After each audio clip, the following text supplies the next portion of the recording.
Australia must become a monoculture. You know, I've been thinking about this whole monoculture thing. Pauline Hanson's call for Australia to be or become a monoculture. What is behind this? What is her motivation? I have landed on the psychological reason for this as to why someone or a group of like-minded folk would want this. Insecurity. They want to see themselves reflected back at them because they lack the inner strength to just be themselves. The monoculture is a mirror. These folk doubt themselves that they are good enough in some measure. So, everyone around them has to be like them to make them feel better about themselves. I see the One Nation crowd as the runts of the litter of the dominant white Anglo population. Deep down, these people think of themselves as losers, which is why they fear diversity and competition. They blame immigrants for taking something from them because, let's face it, they're too piss weak to compete. They want a mediocre playing field where their lack of education and skills won't deprive them of jobs and opportunities. Have a think about Pauline Hanson for a few minutes. She is constantly complaining about others, Asians, Muslims, lazy Australian workers. Pauline, even after 30 years, struggles with the English language, but never takes responsibility for her own inadequacies. It is always someone else's fault. A foreigner, an Indigenous Aussie getting a free ride. Pauline draws others to her cause who, like her, prefer to blame someone else for the lack of success in their own lives. Ms. Hanson is invariably on the side of the bosses, the billionaires who get her to do their bidding. She misrepresents her cause because racism and white supremacy are shared by some Aussie battlers. Pauline Hanson, however, is no friend to the worker.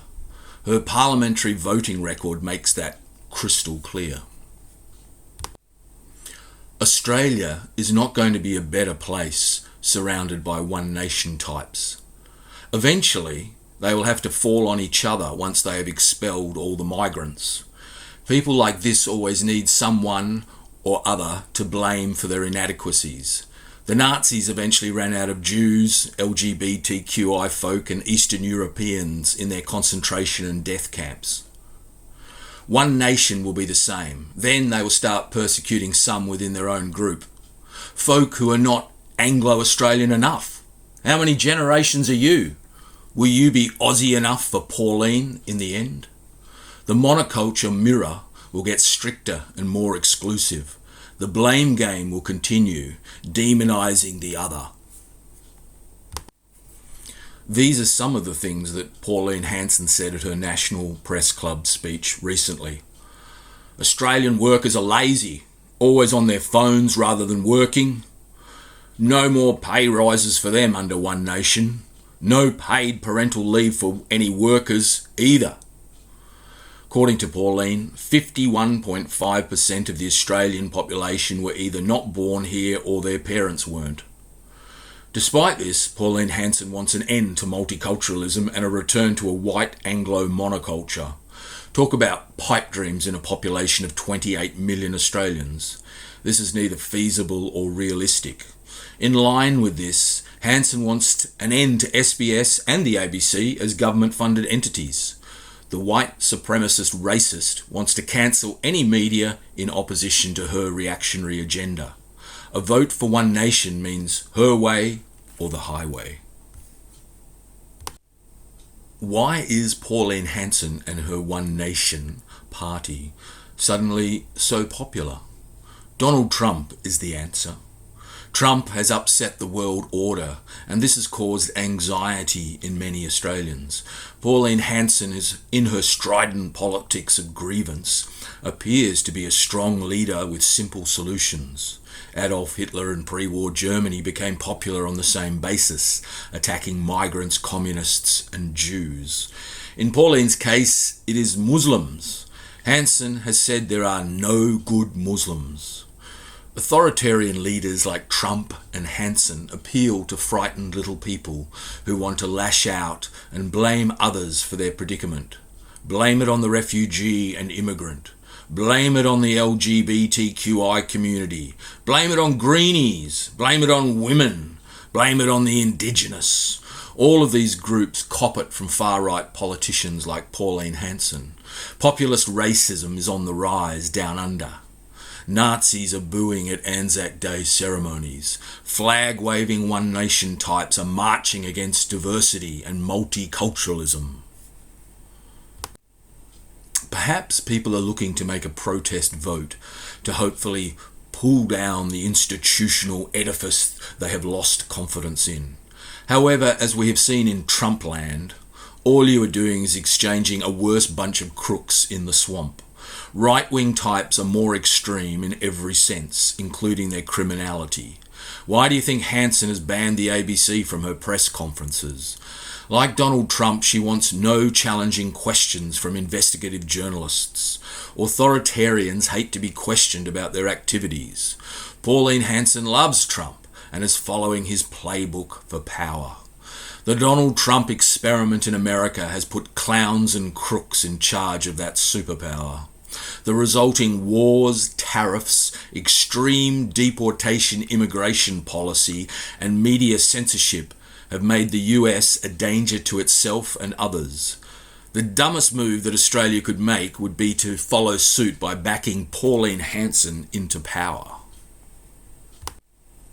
The presence of Donald Trump in the halls of power has lowered the bar in terms of standards.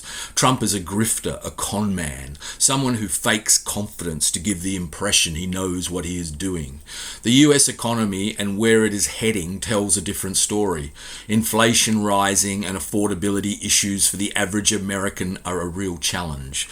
The blatant corruption being undertaken by the Trump family and his associates is gobsmacking. Australians are paying more for their petrol and diesel because of Trump's foolish war with Iran. Tariffs are being imposed upon Australia despite our balance of trade being favourable to the US. Putting Pauline Hanson, who knows nothing about governing or macroeconomics, in charge of the country would be a disaster, compounding the uncertainty and chaos we see occurring in Trumpland and its effects upon the global economy. We do not want stupid and nasty people running the nation. Pauline Hanson's One Nation is popular with older white Australians living in regional and outer suburban areas. Many of these voters are retirees or on the cusp of that transition. Many of them did not finish secondary school or attend university. They probably watch Fox News or Sky News Australia, the virulently biased Murdoch platforms, which distort everything to the far right. They have been conditioned to switch off the ABC and accuse it of bias, when in fact the ABC is the only objective news platform in the country.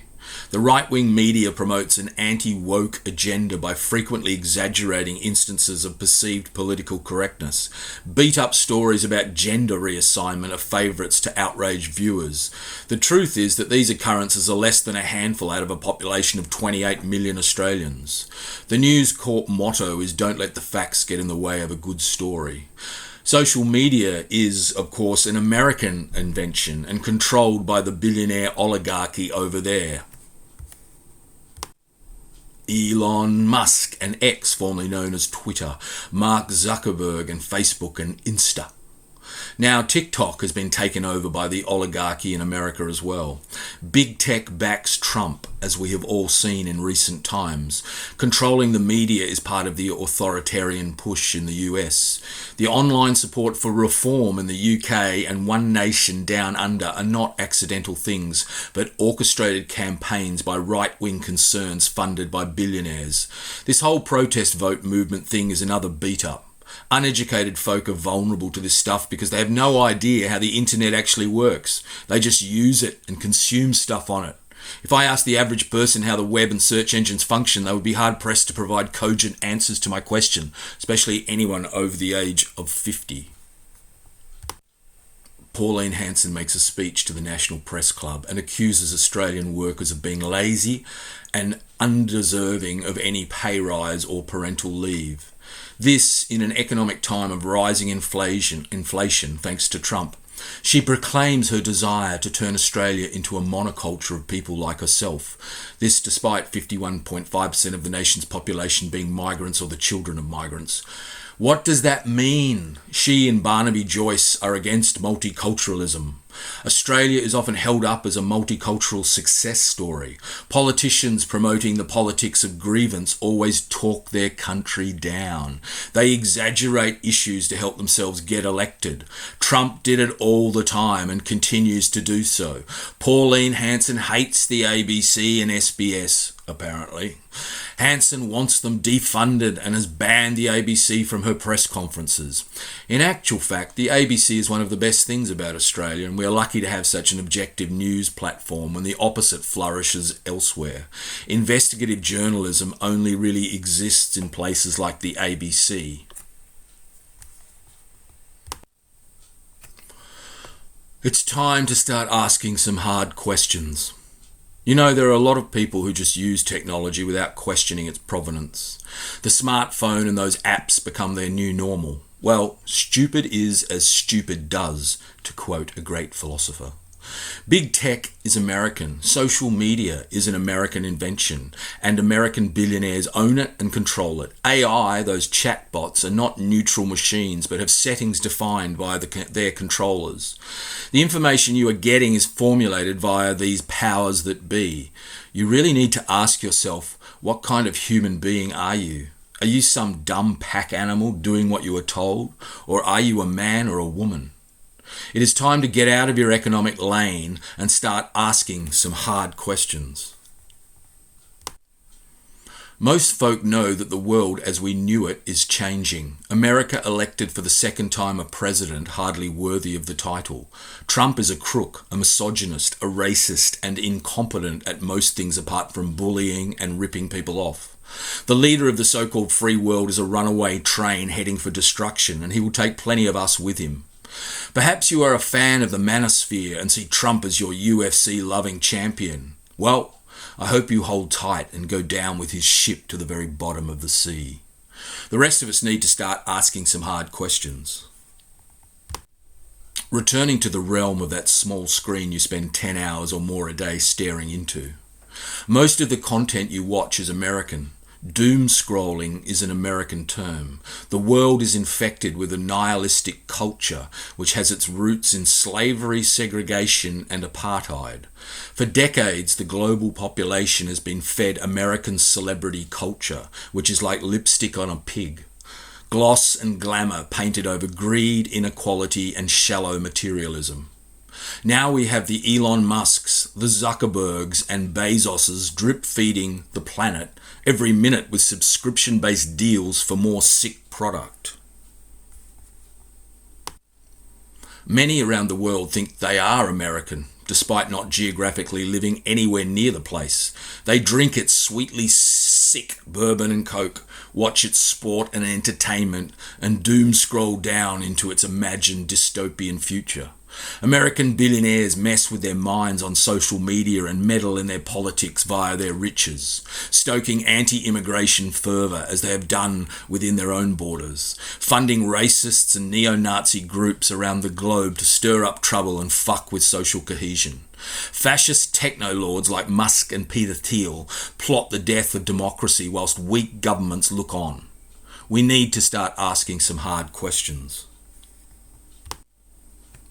In Australia, we are discovering that the sudden popularity of One Nation is not some weird organic thing, but rather has been force-fed via a funded avalanche of AI fake news crafted in Vietnam. Some billionaires' fingerprints will be on this digital tranche of lies about Pauline Hanson filtering into Facebook feeds. Hundreds of positive fake news stories as ringing endorsement of the xenophobic red-headed One Nation leader have made their way into the lives of ordinary Australians. Plenty of people dumb enough to gobble this stuff up unquestioningly. it seems.